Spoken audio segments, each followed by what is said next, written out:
The Garden of Time by J.G. Ballard. Towards evening, when the great shadow of the Palladian villa filled the terrace, Count Axel left his library and walked down the wide marble steps among the thyme flowers. A tall, imperious figure, in a black velvet jacket, a gold tie pin glinting below his George V beard, cane held stiffly in a white-gloved hand, he surveyed the exquisite crystal flowers without emotion, listening to the sounds of his wife's harpsichord as she played a Mozart rondo in the music room, echo and vibrate through the translucent petals.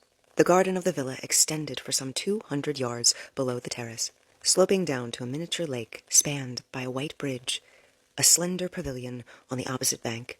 Axel rarely ventured as far as the lake. Most of the time flowers grew in a small grove just below the terrace, sheltered by the high wall which encircled the estate. From the terrace he could see over the wall to the plain beyond, a continuous expanse of open ground that rolled in great swells to the horizon, where it rose slightly before finally dipping from sight. The plain surrounded the house on all sides, its drab emptiness emphasizing the seclusion and mellowed magnificence of the villa. Here, in the garden, the air seemed brighter, the sun warmer, while the plain was always dull and remote. As was his custom, before beginning his evening stroll, Count Axel looked out across the plain to the final rise, where the horizon was illuminated like a distant stage by the fading sun. As the Mozart chimed delicately around him, flowing from his wife's graceful hands, he saw that the advance column of an enormous army was moving slowly over the horizon. At first glance, the long ranks seemed to be progressing in orderly lines. But on closer inspection, it was apparent that, like the obscured detail of a Goya landscape, the army was composed of a vast throng of people, men and women interspersed with a few soldiers in ragged uniforms, pressing forward in a disorganized tide. Some labored under heavy loads suspended from crude yokes around their necks. Others struggled with cumbersome wooden carts, their hands wrenching at the wheels. A few trudged on alone, but all moved in the same pace, bowed backs illuminated in the fleeting sun. The advancing throng was almost too far away to be visible, but even as Axel watched, his expression aloof yet observant, it came perceptibly nearer, the vanguard of an immense rabble appearing from below the horizon. At last, as the daylight began to fade, the front edge of the throng reached the crest of the first swell below the horizon, and Axel turned from the terrace and walked down among the thyme flowers. The flowers grew to the height of about 6 feet, their slender stems like rods of glass, bearing a dozen leaves, the one's transparent fronds frosted by the fossilized veins. At the peak of each stem was the thyme flower, the size of a goblet, the opaque outer petals enclosing the crystal heart, their diamond brilliance containing 1,000 faces, the crystal seeming to drain the air of its light and motion. As the flowers swayed slightly in the evening air, they glowed like flame-tipped spears. Many of the stems no longer bore flowers, and Axel examined them all carefully, a note of hope now and then crossing his eyes as he searched for any further buds. Finally, he selected a large flower on the stem nearest the wall, removed his gloves, and with his strong fingers snapped it off. As he carried the flower back to the terrace, it began to sparkle and deliquesce, the light trapped within the core at last released. Gradually the crystal dissolved, only the outer petals remaining intact, and the air around Axel became bright and vivid, charged with the slanting rays that flared away into the waning sunlight. Strange shifts momentarily transformed the evening, subtly altering its dimensions of time and space. The darkened portico of the house, its patina of age stripped away, loomed with a curious spectral whiteness, as if suddenly remembered in a dream. Raising his head, Axel peered over the wall again. Only the farthest rim of the horizon was lit by the sun, and the great throng, which before had stretched almost a quarter of the way across the plain, had now receded to the horizon. The entire concourse abruptly flung back in a reversal of time and appeared to be stationary. The flower in Axel's hand had shrunk to the size of a glass thimble, the petals contracting around the vanishing core. The faint sparkle flickered from the center and extinguished itself, and Axel felt the flower melt like an ice-cold bead of dew in his hand. Dusk closed across the house, sweeping its long shadows over the plain, the horizon merging into the sky. The harpsichord was silent, and the thyme flowers, no longer reflecting its music, stood motionless, like an embalmed forest. For a few minutes, Axel looked down at them, counting the flowers which remained, then greeted his wife as she crossed the terrace, her brocade evening dress rustling over the ornamental tiles. "What a beautiful evening, Axel." She spoke feelingly, as if she were thanking her husband personally for the great ornate shadow across the lawn and the dark, brilliant air. Her face was serene and intelligent, her hair swept back behind her head into a jeweled clasp, touched with silver. She wore her dress low across her breast, revealing a long, slender neck and high chin. Axel surveyed her with fond pride. He gave her his arm, and together they walked down the steps into the garden. "One of the longest evenings this summer," Axel confirmed, adding, "I picked a perfect flower, my dear, a jewel. With luck, it should last for several days." A frown touched his brow, and he glanced involuntarily at the wall. "Each time now they seem to come nearer." His wife smiled at him encouragingly, and held his hand more tightly. Both of them knew that the thyme garden was dying. 3 evenings later, as he had estimated, though sooner than he secretly hoped, Count Axel plucked another flower from the thyme garden. When he first looked over the wall, the approaching rabble filled the distant half of the plain, stretching across the horizon in an unbroken mass. He thought he could hear the low, fragmentary sound of voices carrying across the empty air, a sullen murmur punctuated by cries and shouts, but quickly told himself that he had imagined them. Luckily, his wife was at the harpsichord, and the rich contrapuntal patterns of a Bach fugue cascaded lightly across the terrace, masking any other noise. Between the house and the horizon, the plain was divided into 4 huge swells, the crest of each one clearly visible in the slanting light.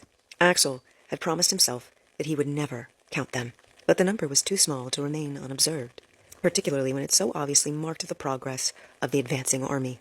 By now, the forward line had passed the first crest, and was well on its way to the second. The main bulk of the throng pressed behind it, hiding the crest and the even vaster concourse spreading from the horizon. Looking to the left and right of the central body, Axel could see the apparently limitless extent of the army. What it seemed at first to be the central mass was no more than a minor advance guard, one of many similar arms reaching across the plain. The true center had not yet emerged, but from the rate of extension, Axel estimated that when it finally reached the plain, it would completely cover every foot of ground. Axel searched for any large vehicles or machines, but all was amorphous and uncoordinated as ever.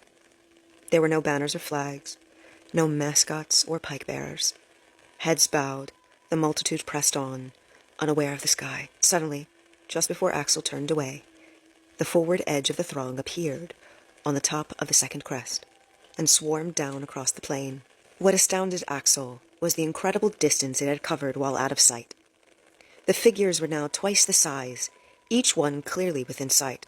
Quickly, Axel stepped from the terrace, selected a thyme flower from the garden, and tore it from the stem. As it released its compacted light, he returned to the terrace. When the flower had shrunk to a frozen pearl in his palm, he looked out at the plain, with relief, saw that the army had retreated to the horizon again. Then he realized that the horizon was much nearer than previously, and that what he assumed to be the horizon was the first crest. When he joined the Countess on their evening walk, he told her nothing of this. But she could see behind his casual unconcern, and did what she could to dispel his worry. Walking down the steps, she pointed to the thyme garden. "What a wonderful display, Axel. There are so many flowers still." Axel nodded, smiling to himself at his wife's attempt to reassure him. Her use of "still" had revealed her own unconscious anticipation of the end. In fact, a mere dozen flowers remained of the many hundreds that had grown in the garden, and several of these were little more than buds. Only 3 or 4 were fully grown.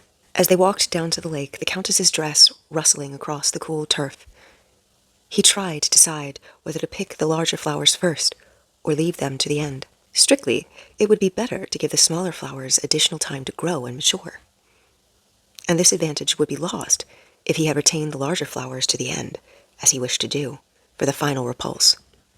However, he realized that it mattered little either way. The garden would soon die, and the smaller flowers required far longer than he could give them to accumulate their compressed cores of time. During his entire lifetime, he failed to notice a single evidence of growth among the flowers. The larger blooms had always been mature, and none of the buds had shown the slightest development. Crossing the lake, he and his wife looked down at their reflection in the still black water, shielded by the pavilion on one side and the high garden wall on the other. The villa, in the distance, Axel felt composed and secure, the plain with its encroaching multitude a nightmare from which he had safely awakened. He put one arm around his wife's smooth waist and pressed her affectionately to his shoulder, realizing that he had not embraced her for several years, though their lives together had been timeless, and he could remember as if yesterday when he brought her to live in the villa. "Axel," his wife asked with sudden seriousness, "before the garden dies, may I pick the last flower?" Understanding her request, he nodded slowly. One by one, over the succeeding evenings, he picked the remaining flowers, leaving a single small bud which grew just below the terrace for his wife. He took the flowers at random, refusing to count or ration them, plucking 2 or 3 of the smaller buds at the same time when necessary. The approaching horde had now reached the second and third crest, a vast concourse of laboring humanity that blotted out the horizon. From the terrace, Axel could see clearly the shuffling, straining ranks moving down into the hollow towards the final crest, and occasionally the sounds of their voices carried across to him, interspersed with the cries of anger and the cracking of whips. The wooden carts lurched from side to side on tilting wheels, their drivers struggling to control them. As far as Axel could tell, not a single member of the throng was aware of its overall direction. Rather, each one blindly moved forward across the ground directly below the heels of the person in front of him, and the only unity was that of the cumulative compass. Pointlessly, Axel hoped the true center far below the horizon might be moving in a different direction, and that gradually the multitude would alter course, swing away from the villa and recede from the plain like a turning tide.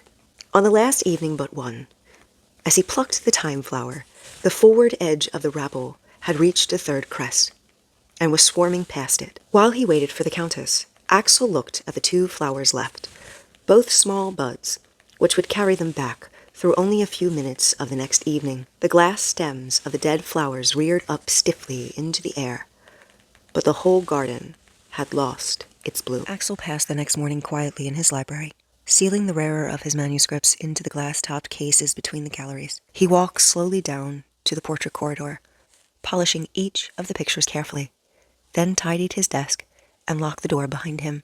During the afternoon he busied himself in the drawing rooms, unobtrusively assisting his wife as she cleaned their ornaments and straightened the vases and busts. By evening, as the sun fell behind the house, they were both tired and dusty, and neither had spoken to the other all day.